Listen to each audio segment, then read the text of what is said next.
again, you'll do it. Goes out again, gets hit again. No, that's it. She didn't want to die, and it's crazy, but the NCAA has complied immediately, by the way. That's good. But I understand Maine. Is Maine here, the governor of Maine? Well, here. Are you not going to comply with it? I'm complying with state and federal laws. We are the federal law. Well, you better do it. You better do it because you're not going to get any federal funding at all if you don't. And by the way, your population, even though it's somewhat liberal, although I did very well there, your population doesn't want men playing in women's sports. So you better comply because otherwise you're not getting any federal funding. See you in court. Every state, good. I'll see you in court. I look forward to that. That should be a real easy one. And enjoy your life after governor because I don't think you'll be in elected politics. Every state has a responsibility to comply with Title IX. They have an obligation, a legal obligation, and we'll be enforcing aggressively, and we're going to be protecting our citizens. We're going to protect. So just to end, this administration has been fighting for parents' rights. Some countries will actually never recover for what they went through, but we ended up giving back. When we turned over the reins, the stock market was higher than just previous to COVID coming in, which was an amazing achievement. But we were, just prior to that, I would never forget, I was sitting down with two consultants, the two great pollsters. They said, sir, this economy is so good. We're the greatest economy in the history of the world. We were doubling up China. I was also charging China hundreds of billions of dollars in tariffs, which no president charged them anything, but they were killing us. But we were beating everybody. Everybody said that in 2018, China was going to overtake us as the biggest economy in the world. And by the time I got finished, we were so much bigger than China, and we still are now. But another 4 years like we had just passed, you will have China being much bigger than you. There's no reason. If we have a smart president, there's no way that they should ever be able to catch us. But this pollster said to me, sir, if Abraham Lincoln and George Washington came back from the dead and they ran as president and vice president, they'd never be able to beat you. I said, thank you very much. The next day I go into my office and a group of scientists are sitting there. Sir, would like to tell you there's something very bad happening in China. There's dead bodies all over the place. And that's the first time I heard the word pandemic in a long time. And that's where it started. And you know where they were? All around the Wuhan lab. That's why from day one, I was saying, they had little slits like this. You saw them from the air, from space. And they were just little slits, but they were body bags. They were black body bags all over, so many. And that's where it came from. One other thing, just before we leave, I think you should do this. For my safety and security and for the good of our nation, you should do it anyway, regardless, even if it costs 10 times more, but it actually costs you just a tiny fraction.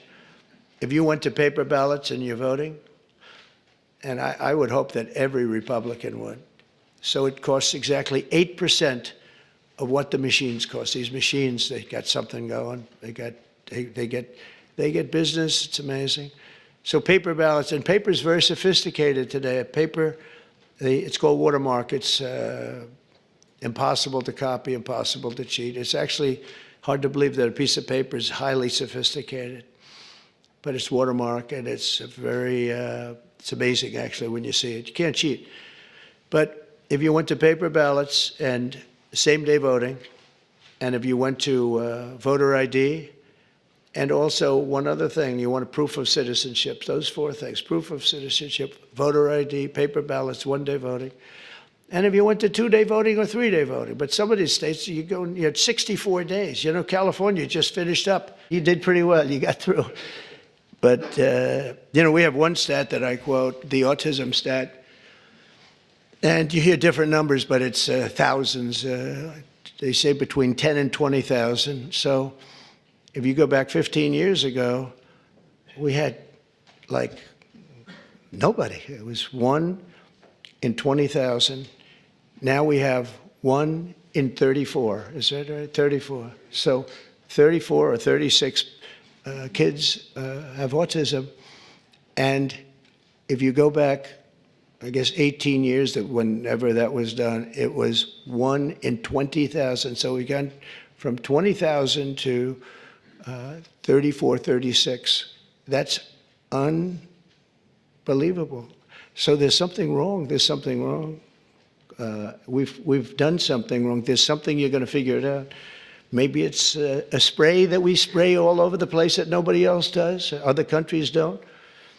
The Pennsylvania Dutch, they don't do anything, and they're amazingly healthy.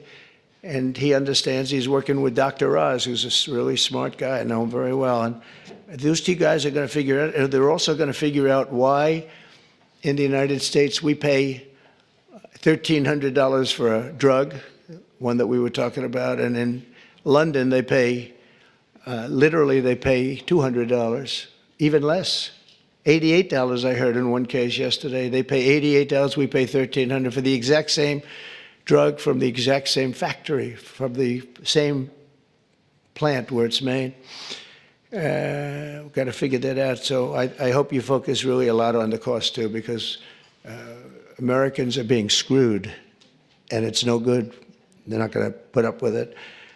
Secretary of Housing and Urban Development, another one I know very well. He's going to be fantastic, Scott Turner. So, Scott, congratulations. Man, oh, man, you are something. He got up and we had a great meeting yesterday, right? It was really tough because this last election, I go to a person and say, sir, I just gave you $10 million.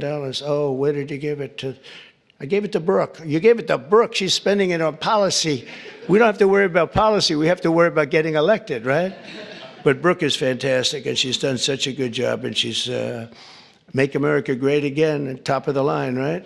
And she's going to, and what I didn't know, and as soon as I found out, I said, that's that. She studied, that's what she studied, agriculture. She knows everything about it, and she's going to be a fantastic secretary, and you'll do something with the eggs, because I'm hearing so much about eggs. You'll figure it out. You got to figure something out fast. But, and we inherited all of the problems. You know, at some point, a few months down the road, we won't be able to say it's so much us. But the big things, really, we can blame other people for, to allow criminals into our country at levels that nobody's ever seen before, to allow people from jail. On people's daily lives, people forget at times how much the government really does for them. And there are things that they don't want government to do, but there are a lot of things that they do want government to do. I can only imagine how the thousands of people who've lost their jobs feel seeing that image of Elon Musk with the chainsaw, proudly holding it up and wielding it around as if this is such entertainment, Congressman. As Melanie mentioned, that Georgia town hall was in a district Trump won by 22 points. You're hearing that anger in those communities. If you're a GOP lawmaker right now getting an earful from your constituents, what do you do? Well, I would tell them to look back at the tape from 2017 during the healthcare town halls when many Republicans were being hammered at the time of the Obamacare repeal replace movement. And that's what it feels like now, that Republicans realize that they are in a very defensive position, that what Musk and Trump are doing through Doge is having real consequences across the country. And many of these Republicans now are forced into a position: do they side with Donald Trump, or do they side with the constituents in their districts, you know, who have lost their jobs? And so this is a really tough moment, but this feels so much like 2017. I can't begin to tell you. And even in a Republican in the district like you described, where he won by 22 or 24 points, some of these districts are going to be competitive in 2020, in the 2026 midterm. So some of these folks who think they're safe right now and in very safe Trump districts are going to find out they're not that safe. And that's what we saw in the 2018 midterm. If I were a Republican, I'd buckle up and get ready. Greg Bluestein's the person who took some of that video. He's a reporter at the Atlanta Journal-Constitution, and he reports that McCormick's staff seemed caught off guard by the massive crowd of hundreds that had gathered for this event. Congressman Dent, do you get the sense that Republicans in Washington are sort of living in a bubble right now regarding Doge, and that this backlash really is catching them off guard? Well, I think the smart ones understand it. When you see Republicans in Idaho push back on on cuts to the National Park Service, where tourism is a big industry at the national parks there. In Alabama, where they're worried about cuts to the NIH through this indirect cost recovery cap. That's going on. Obviously, we just saw it in Georgia with layoffs at the CDC. So I think smart Republicans realize that they are in a very delicate position, that Elon Musk's behavior yesterday at CPAC, by the way, CPAC has always been a freak show in my view. It's been where the fringe goes to meet, and now some of the fringe are mainstream, but that was a terrible image. They're going to have to defend that, and that town hall you saw yesterday is likely to be replicated all across the country, and I suspect many members will not be holding town halls just because of that experience. I mean, the split screen we're seeing in these two images from the town hall to CPAC is really something. Gabe, it appears a lot of the anger, at least at this point, is directed at Elon Musk. I wonder, does that buffer President Trump from blowback? Is the White House feeling the pressure at all?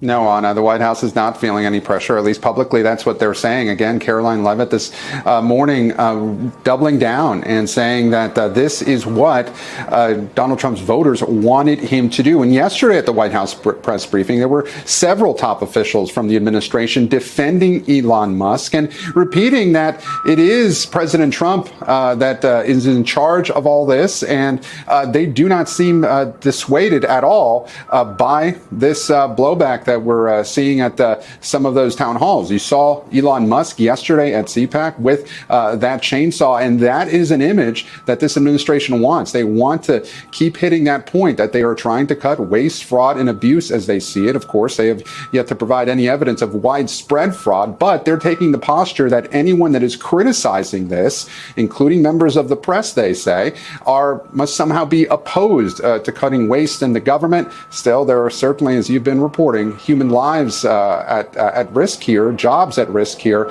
and it should be interesting to see over the coming days whether the White House feels any of that. At this point, though, they still seem to be saying full steam ahead on. And Mel, as thousands of federal workers are seeing their jobs disappear, Senate Republicans just pulled an all-nighter. They passed a bill that would add billions to the budget. Tell us about that vote-a-rama. Yeah, that was an all-night exercise because senators are allowed to offer an unlimited amount of amendments. So Democrats use this as a messaging opportunity so that they could try to force some tough votes for Republicans to try to divide the GOP. And they did have some success. There was one notable amendment that would bar tax breaks and tax cuts for the wealthy if any money is cut from Medicaid. And there were two Republicans, Susan Collins and Josh Hawley, who both voted for that amendment. But it was a largely messaging effort. It was largely symbolic. The real test is going to come in the weeks and months ahead because the House and Senate first need to agree on a budget, and the House is pushing ahead with a very different version next week. And then once they agree, they're going to have to actually get to writing the policy, and that's where it's going to get very complicated. They're looking for steep spending cuts. They're trying to implement Donald Trump's complicated, large tax agenda, all these different priorities, and so that's going to be something that they're going to really have to deal with in these coming weeks here. Senator Rand Paul was the only Republican to vote against that budget resolution overnight. Here's his reasoning. If we were fiscally conservative, why wouldn't we take the savings from Elon Musk and Doge and move it over here and help with the border? Why would we be doing a brand new bill to increase spending by $340 billion? Peter, your read on that? Well, look, the truth is there is a serious fiscal issue in this country. The annual deficit is approaching $2 trillion. No question that that's something that neither party has confronted in a serious way for a number of years. But the Doge effort is not about actually addressing that because it's really at the margins. You fire a few thousand people here or there. That's not where the real fiscal imbalance is. The real problem with the federal government right now are issues like Social Security, the Defense Department, Medicare, Medicaid, all of which Donald Trump has more or less said he's not going to touch. Well, if you don't touch those, it's going to be really hard to get meaningful savings that would actually put the budget anywhere close to balance, especially then you add to the deficit with massive tax cuts. So the real serious effort is not what Elon Musk is doing. That's about messaging, as we just talked about. That's actually about appearances in some ways, but with actual consequences. It won't actually solve the budget issue, but it does have real consequences for real people and real programs.